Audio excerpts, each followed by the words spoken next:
Welcome to my channel. This is JC Rock and Metal Reviews. My name is John.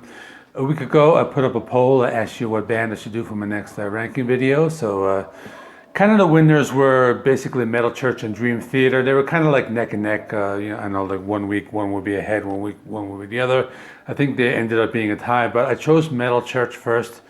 But I am going to do all of them, so I will be doing Dream Theater, Mastodon, and Death eventually. But I decided to start with Metal Church.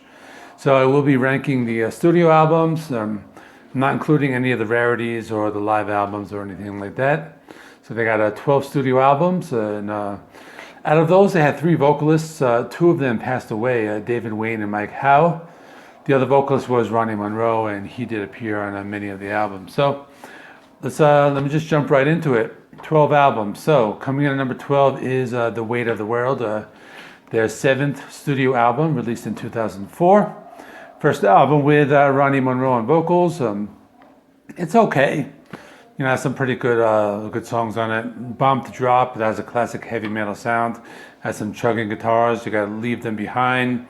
It's a fast-paced song. It's kind of heavy, and I think on some songs they're going for that classic sound from the first 2 albums. And another one, Sunless Sky. It's a power ballad. Has some clean guitars in the intro, and not a bad album, but I think the songs aren't as good as the other ones. So coming in at number 11 is Masterpeace.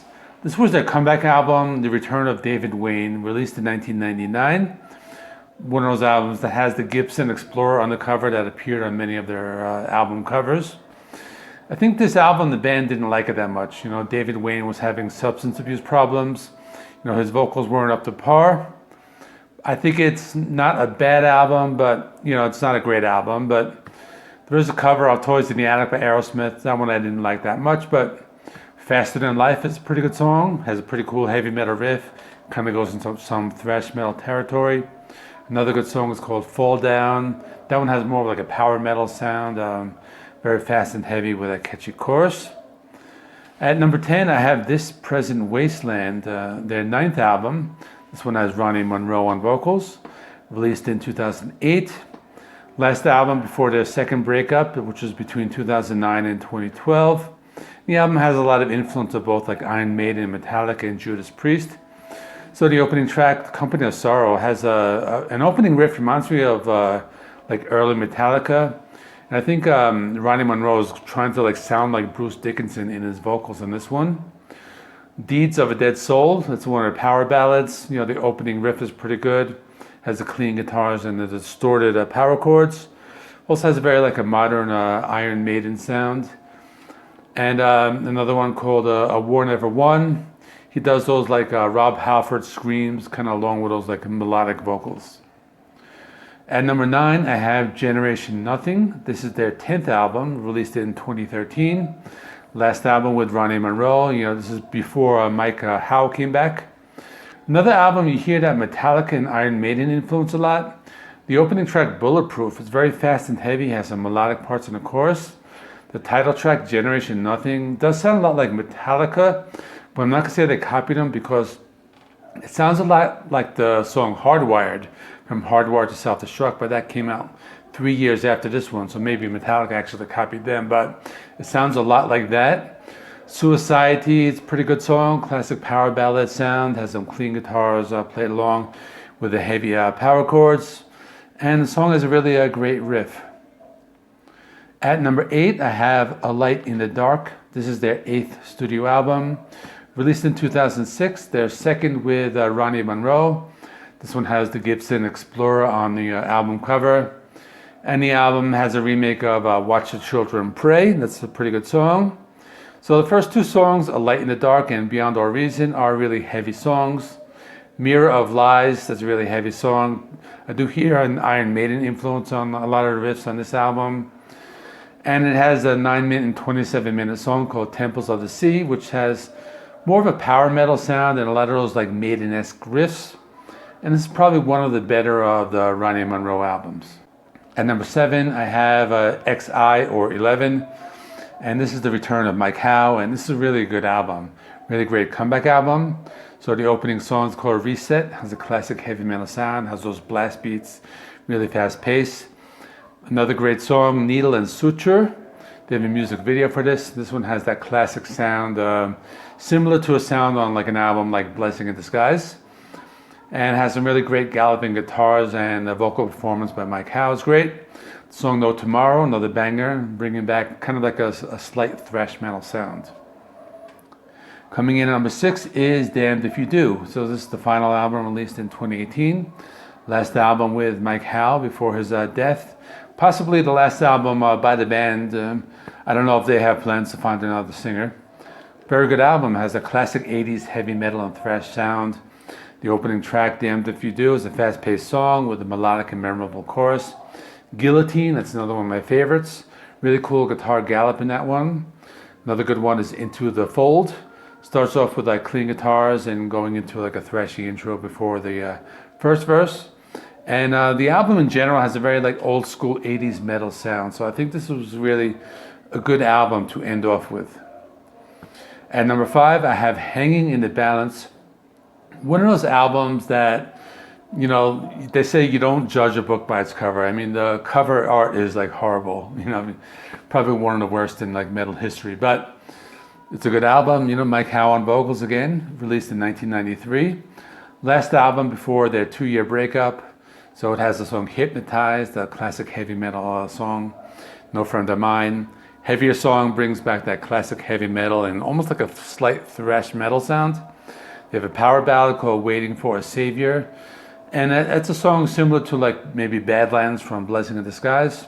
Overall, a really good album.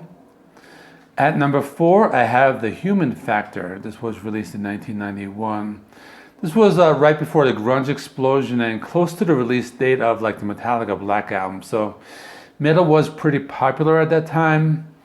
Was a decent follow-up to Blessing in Disguise. You know, on this album, they talk a lot about like social topics. So they have the song Date with Poverty. They talk about poverty and homelessness. The Final Word, they talk about flag burning. And lots of other topics on this album.